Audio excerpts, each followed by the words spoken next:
সমাজকে। এই সমাজ আমাকে কাজ করার সুযোগ করে দিয়েছে।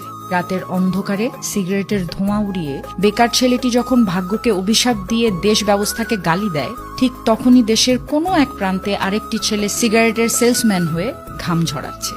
প্রশ্নের বিপরীতে তার জবাব পরিশ্রমী আমাকে বেকারত্ব থেকে মুক্তি দিয়েছে। কোন নিষ্ঠুর সকালে কোটিপতি সন্তান যখন বৃদ্ধা মাকে বৃদ্ধাশ্রমে নিয়ে যায়, ঠিক তখনই একই শহরের অন্য এক প্রান্তের গরিব ছেলেটি অসুস্থ মায়ের মুখে একটা রুটি তুলে দিতে ঘুরছে দাঁড়ে দাঁড়ে এবং মায়ের চিকিৎসার জন্য সবার কাছে হাত পাচ্ছে।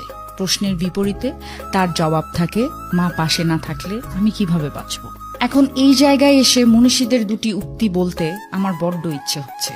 সত্যিকার অর্থে জীবনে কিছু করতে চাইলে একটা রাস্তা খুঁজে পাবেন, আর না করতে চাইলে পাবেন শুধুই অজুহাত। পৃথিবীটা ঠিক তেমনই যেভাবে আমরা দেখি। প্রশ্নের বিপরীতে তার জবাব পরিশ্রমী আমাকে বেকারত্ব থেকে মুক্তি দিয়েছে। সুন্দরভাবে বেঁচে থাকার জন্য